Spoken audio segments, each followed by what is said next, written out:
कस्बा राया के कुछ छात्र यूक्रेन में रहकर एमबीबीएस की पढ़ाई कर रहे थे और वहां पर फंसे हुए थे। आज कस्बा राया में रहने वाले एक आखिरी छात्र थे ऋतिक वर्मा, वो भी राया वापस आ चुके हैं। अब इसके बाद राया का कोई भी छात्र यूक्रेन में फंसा हुआ नहीं है। हमने आपको सबसे पहले ऋतिक जी के पिताजी हैं उनसे बातचीत कराई थी, आपको बताया था कि पारिवारिक स्थिति उनके घर में माताजी काफ़ी परेशान थी। आज यहाँ पर हंसी खुशी का माहौल है। ऋतिक को अपने बीच में पाकर सब लोग बड़े ही खुश हैं, संतुष्ट हैं। उनके पिताजी अभी बता रहे थे कि बातचीत हमारी हुई, बातचीत के दौरान उन्होंने बताया कि कल उन्होंने पेट भर के खाना खाया है। मानते हैं कि इस तरह की स्थिति में मानसिक स्थिति से आदमी परेशान होता है, शारीरिक परेशानी गुजरती हैं। और उधर ऋतिक भी काफ़ी परेशान अपने थे, वहाँ पर निप्रो सिटी में थे, वहाँ रहकर एमबीबीएस की पढ़ाई कर रहे थे। ऋतिक से बात करेंगे कैसी स्थिति वहाँ की रही, क्या परिस्थितियाँ रहीं, किस तरीके से वहाँ से यहाँ तक का सफ़र रहा, और जो भी बातें हैं अपने उनके दोस्त अभी वहाँ पर कितने फंसे हुए हैं, ऋतिक से बातचीत करेंगे। ऋतिक, पहले तो आपको बहुत बहुत शुभकामनाएं, आप वापस आए। ऋतिक, क्या स्थिति रही वहाँ की? आप यूक्रेन, पहले तो ये बताइए आप यहाँ से कब गए थे, कौन से सन में यहाँ से आपका जाना हुआ मेरा था? 2017 में जाना हुआ था यहाँ से यूक्रेन। सबसे पहले तो आप ये बताओगे जो अभी तक की स्थिति थी यूक्रेन की, जब आप यहाँ से गए थे, राया जैसे एक छोटी जगह से एक बाहर जाना, यूक्रेन में जाना, किस तरीके का माहौल था वहाँ का? वहाँ के लोग थे किस तरीके के थे? कैसी सोसाइटी थी वहाँ की? लोग बहुत अच्छे थे, बहुत मदद की उन लोगों ने। जैसे वहाँ की जो भाषा है वो भाषा बहुत यहाँ से अलग है, हिंदी और इंग्लिश वहाँ चलती नहीं है। जी। तो जो वहाँ के हमारे हॉस्टल वार्डन थे और जो हमारे साथी थे वहाँ पुराने, जो हमारे सीनियर थे, उन लोगों ने बहुत मदद की। बहुत अच्छा शहर, बहुत अच्छी कंट्री है वो, बहुत अच्छा देश है। लेकिन अभी परिस्थिति आप सबको और हमें पता है, अभी गंभीर है स्थिति वहाँ। बहुत ज़्यादा परेशानियों से हम गुजरे और निकल के आए हैं। ऋतिक, आप आखिरी छात्रों राया के जिनसे मेरी बातचीत हुई, लगभग बातचीत हो रही है, बाकी सबसे मेरी बातचीत हो चुकी है। मैंने एक चीज़ महसूस की कि जो भी छात्र और एक बहन भी है राया की, वो भी वापस आई है। मैंने कहीं, हो सकता है मैं गलत हो सकता हूँ, कि उनके चेहरों पे मैंने वो खुशी नहीं देखी जिस तरीके से लोग एक्सेप्ट कर रहे थे। हो सकता है आपके परिवारीजन भी महसूस कर रहे हो कि ऋतिक आएगा, बहुत खुश होगा। कल मेरी निखिल से भी बातचीत हुई तो वो वाली खुशी नहीं थी। मतलब अंदर क्या चल रहा है कि यूक्रेन से आप 4 साल वहाँ पर रहे, अब यहाँ वापस आए, एक एमबीबीएस पूरी होने के बाद आप यहाँ आते, और अब ये परिस्थिति बनी कि वहाँ पर युद्ध छिड़ा, और युद्ध के बीच में आपको यहाँ अचानक से आना पड़ा। आपकी पढ़ाई का जो आपकी डिग्री है वो वहाँ पर अभी फंसी हुई है। मतलब क्या मन में क्या चल रहा है? जी देखिए, भविष्य की तो चिंता है ही। जो लोग चौथे वर्ष में, पाँचवें वर्ष में और छठे वर्ष में थे, जिन लोगों को डिग्री मिलनी चाहिए थी या मिलने जा रही थी, वो लोग चिंतित हैं इस चीज़ को लेके।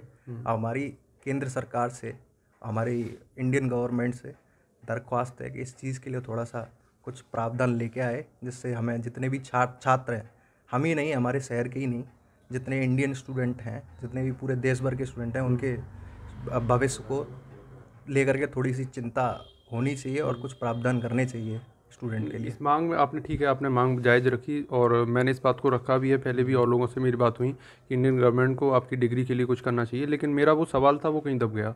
मैंने पूछा कि आप वहाँ गए थे, एमबीबीएस आप पूरी करने के बाद यहाँ थे, और बीच में आने की परिस्थिति बनी, तो मन में क्या, मैं जो पढ़ पा रहा हूँ वो सही है या गलत है? बिल्कुल, भविष्य को लेकर तो चिंता होगी ना। जब अगर आप एक बार में डिग्री प्राप्त करके जब घर आते हैं तो वो खुशी एक अलग ही होती है, घर वालों के लिए और अपने लिए भी। लेकिन अभी ये जो परिस्थिति बनी हुई है, घर आए हैं, सुरक्षित पहुँचे हैं, लेकिन कहीं ना कहीं अपने भविष्य को लेकर, अपनी डिग्री को, अपनी पढ़ाई को जो पूरी नहीं हो पाई है, उसको थोड़ी सी चिंता है, जिसकी वजह से आप जैसे बता रहे हैं कि चेहरे पर वो खुशी नहीं है जो होनी चाहिए, वो उसी का कारण है। मतलब कहीं ना कहीं मन में कि एमबीबीएस पूरी करने के बाद आते तो आपको पता होता कि हमें इंटर्नशिप करनी है, आगे अपने कैरियर में क्या करना है।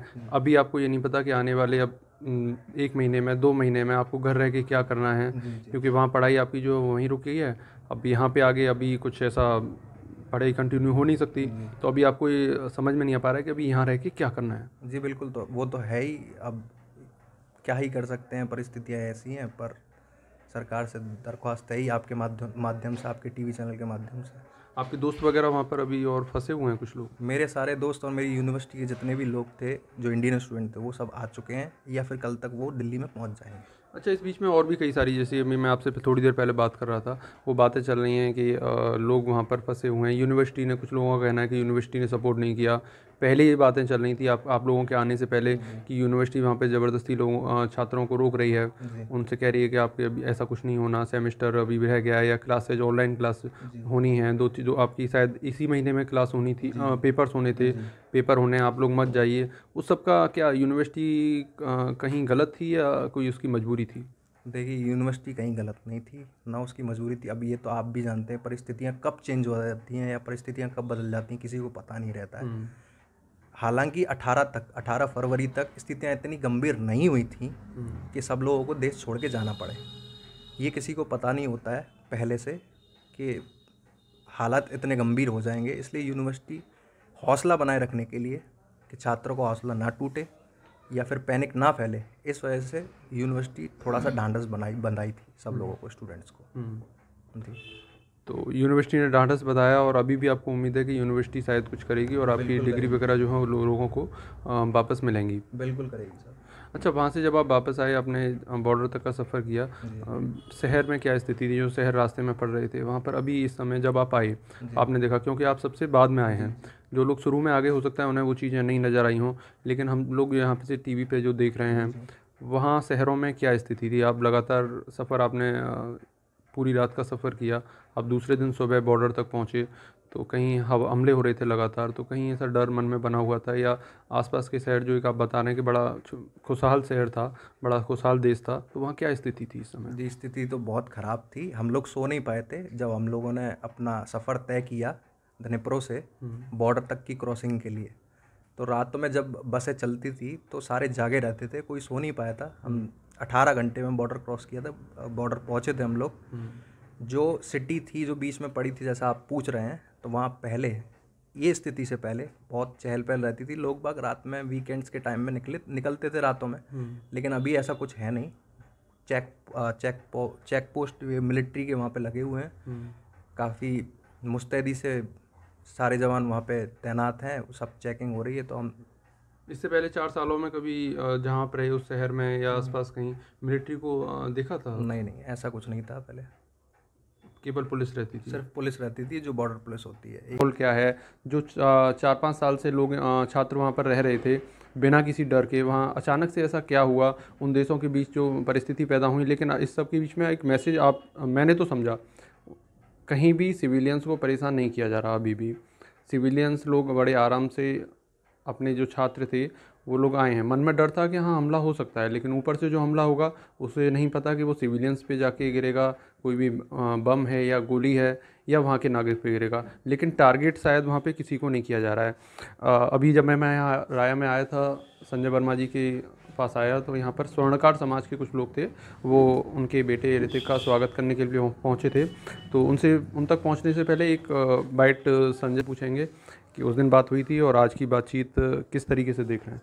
बेटा बीच में आ चुका है, क्या कहना चाहेंगे? हाँ, हमें अब खुशी का माहौल है साहब, बहुत अच्छा है, बहुत अच्छा लग रहा है। अब चैन की सांस मिली है हमको। वो तो कम से कम 4-5 दिन, 6-7 दिन हो गए हों जब से अब शांति आई है वहाँ पर। मतलब बच्चा सबसे लेट आया तो थोड़ा मन लेट आई तो घबराहट बेचैनी सी तो होती है साहब, जब बच्चा हमारा लेट आया तो। लेकिन अब जो है सब घबराहट बेचैनी ख़त्म हो गई, बच्चा हमारा हमारे पास है। मतलब जो खुशी थी वो चेहरे पर दिख गई कि उस दिन परेशान थे, तो आज वो खुशी चेहरे पर दिखाई दे रही है।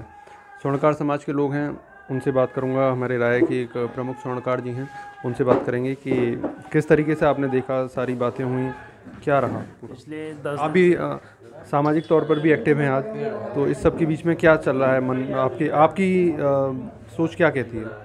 हमारी सोच ये है कि साहब सरकार ने बहुत अच्छा काम किया है। इसमें जो है 10 दिन से काफ़ी लोग परेशान थे। हमारे राया के सारे बच्चे आ चुके थे, हमारे समाज के जो बच्चे हैं वही नहीं आ पा रहे थे, तो हम सब लोग बड़े चिंतित थे।